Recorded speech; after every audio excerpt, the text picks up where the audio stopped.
Welcome, everyone, to our thousands of fans, and especially to the 30 of you who, when you leave this field in a few minutes, you will be citizens of the United States.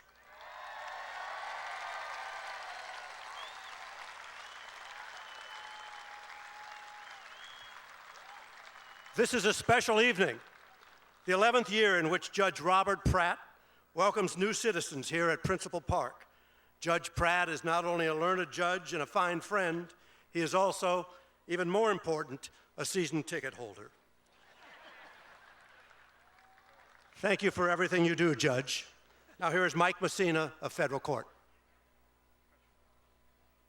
Hear ye, hear ye, hear ye. The United States District Court for the Southern District of Iowa is now in special ceremonial session for the purpose of naturalization. The Honorable Robert W. Pratt presiding.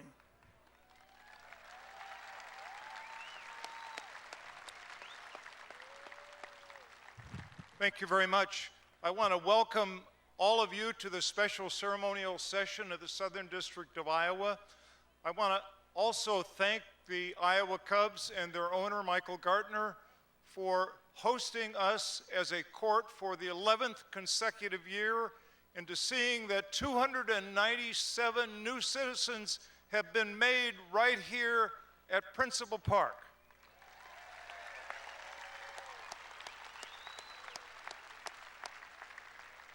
I want to now recognize the United States Customs and Immigration Services for the presentation of the role of the new citizens.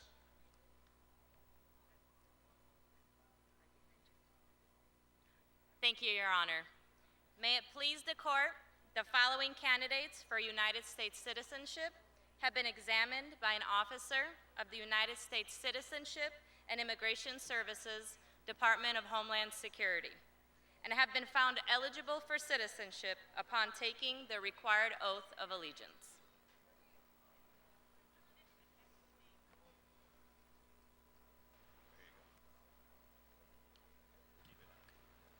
Louise Z. Tingba.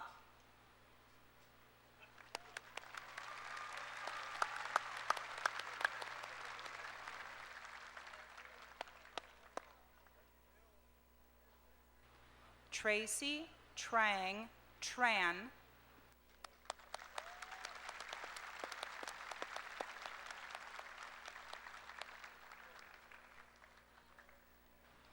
Mary Thean Sin Par.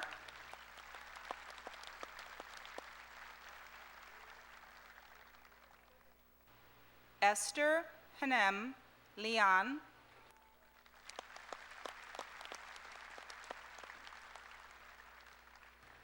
Jaya Dahal.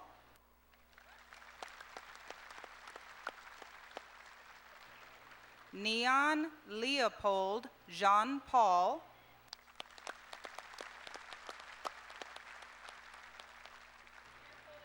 Ong Thu Rain.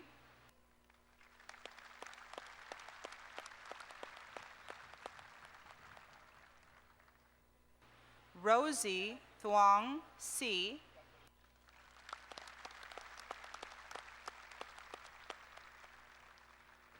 Ta Mu Hatu.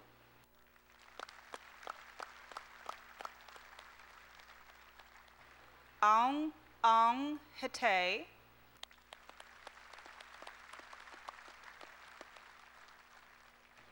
Esther Sylvester Neon Sabi.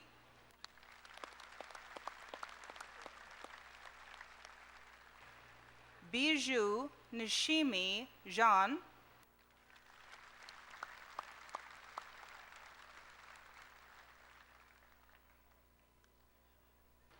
Muhammad Mukhtar Sanusi.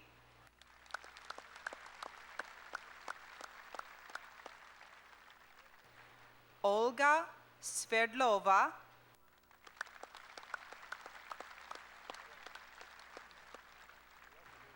Ekler Ta.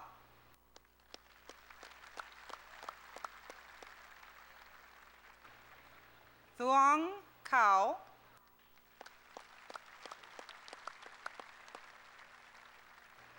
Jose Luis Abad Galindo,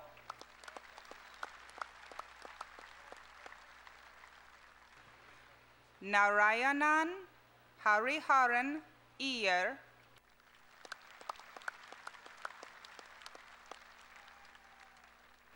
Maria Leonora Teresa Mendoza Monthermoso,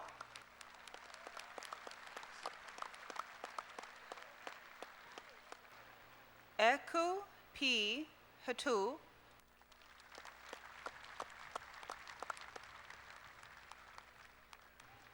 MJ Ventura Libanan,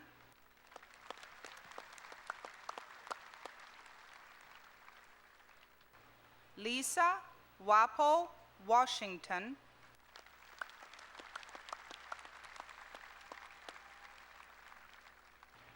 Asha Rai,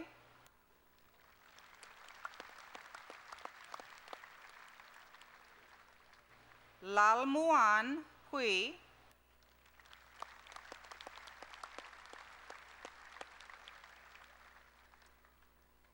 Lucretia Walble Kofa,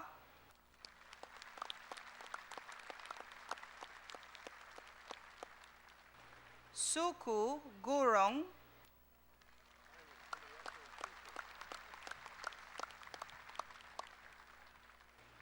Samiksha Humagai,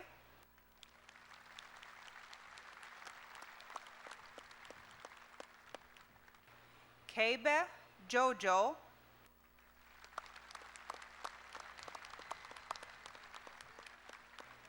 Tulia Mulabinge Mulemba,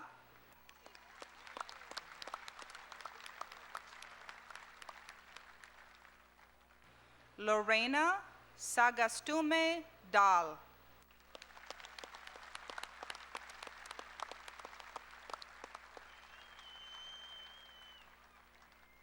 Your Honor, pursuant to an examination under application for naturalization, the candidates have demonstrated an understanding of the English language, a knowledge and understanding of the history and principles of the United States, have the required residence, and are of good moral character.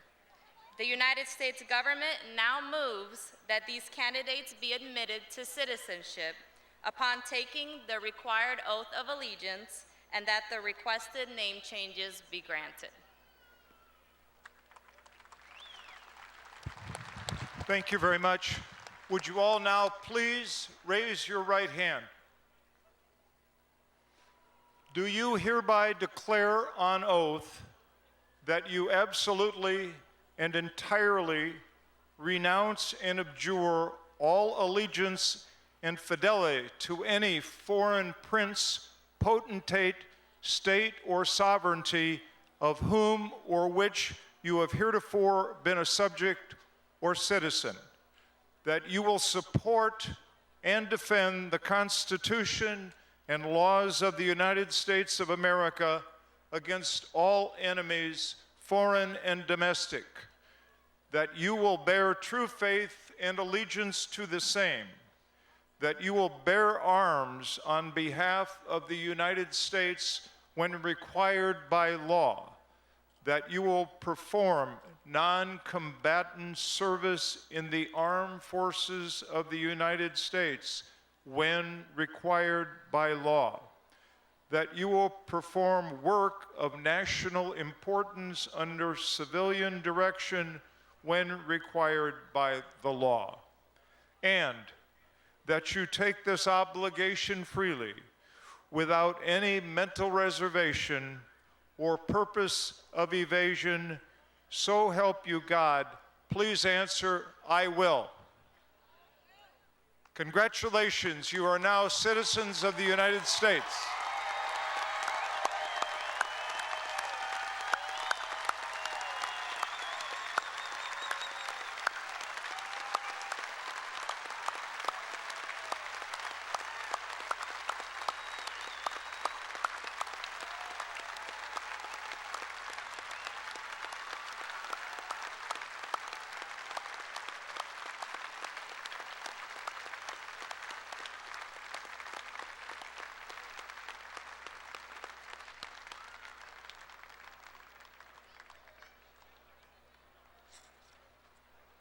My fellow Americans, it is my great privilege to be the first to congratulate you on your new citizenship in the democracy that is the United States of America. In a few minutes, I will again congratulate each of you personally when I present you your certificate of citizenship, and I certainly look forward to that. I realize that for many of you, a difficult part of the oath of allegiance is the part where you renounced allegiance to any foreign state or sovereignty. I wish to remind you that what you solemnly renounced in that oath was the allegiance to the government of another land. You did not renounce, nor should you ever renounce, the devotion you carry in your heart for the people of your native land.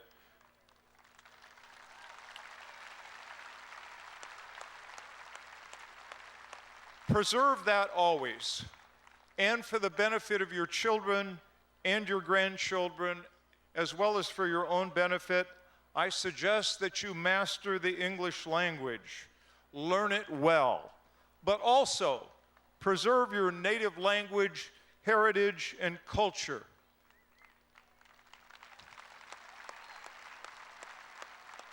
Doing so enriches not only the lives of those in your family, it also enriches America and all of us living here.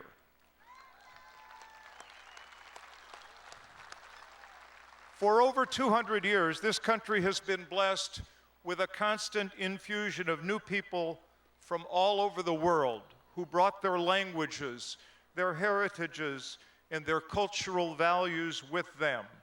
Today, it is you who so bless us. We are a nation of immigrants, a nation made strong by people like you who have traveled long distances, who have overcome great obstacles, and who have made tremendous sacrifices, all to provide a better life for themselves and their families.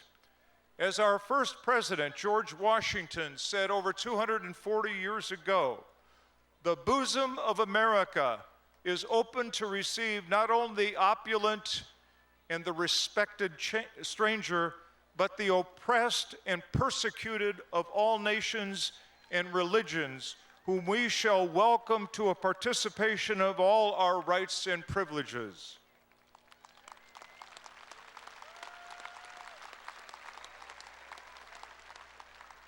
Now, I wish to speak to you as United States citizens, which you now are. You may hear voices in this land say that there is one true American religion. Do not believe it.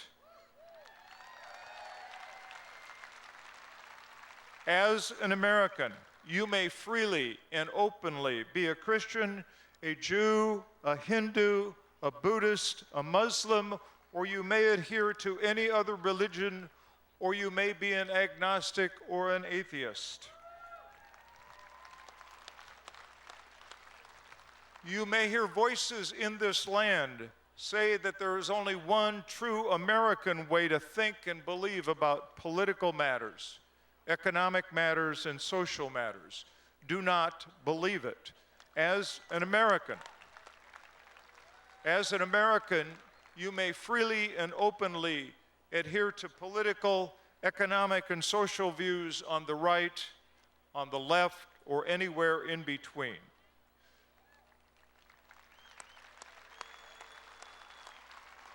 You may hear voices in this land saying that there is only one true American set of values. Do not believe it. As an American, you may openly hold beliefs and values greatly different from those of others, even if those of others are shared by many and yours are shared by few. Simply stated, there is no single American way to think or believe. Indeed, conformity of thought and belief would be contrary to the underlying principles of this great nation.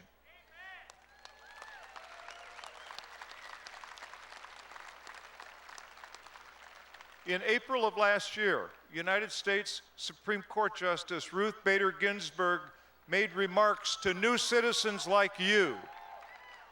She said, after the words, "We the people of the United States," the Constitution sets out the aspiration to form a more perfect union. At the start, it is true, our union very much needed perfection. Justice Ginsburg went on to point out that over the centuries, those who were originally deprived of full citizenship have come to be embraced as full citizens. And yet, much remains to be completed. A French observer of early America, Alexis de Tocqueville, wrote, quote, "The greatness of America lies not in being more enlightened than other nations, but rather in her ability to repair her faults."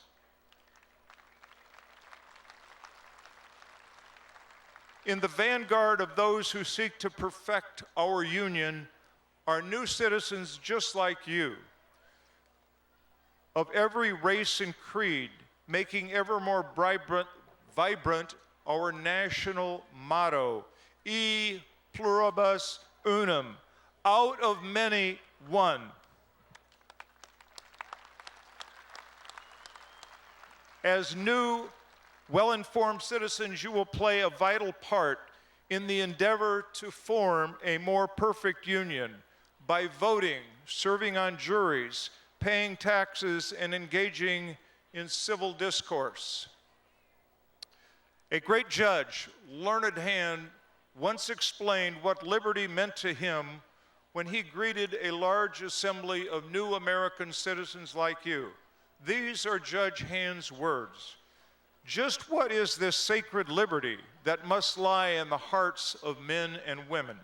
It is not the ruthless, the unbridled will.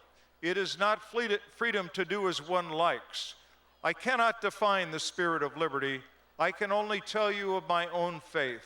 The spirit of liberty is the spirit which is not too sure that it is right. The spirit of liberty is the spirit which seeks to understand the minds of other men and women. The spirit of liberty is the spirit which weighs their own interests along with its own without bias. As we celebrate the anniversary of the founding of our nation, may the spirit of liberty, as Judge Hand explained it, be your beacon.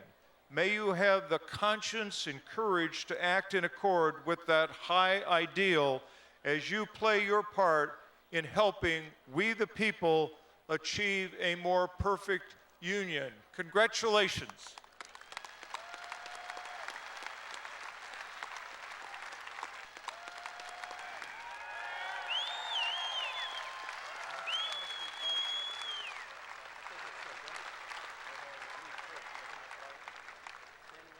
Court is adjourned. Thank you. Thank you, everyone. The Iowa Cubs and our thousands of fans join Judge Pratt in welcoming you as Americans. But I do want to make one little correction to what the judge told you. As Americans, you are indeed free to worship as you desire, say what you want, write what you believe, and associate with whomever you please. But even freedoms have their limitations. Having been sworn in at Principal Park, you are bound for now and forever to cheer for the Iowa Cubs. Congratulations.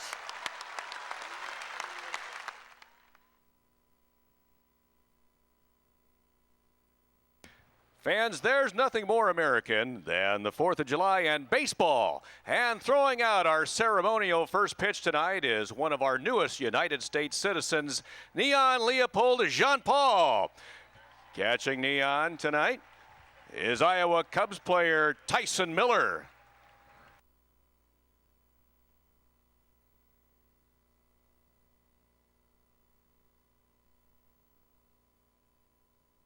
All right. Thank you, Neon, and congratulations to you and every one of our newest United States citizens.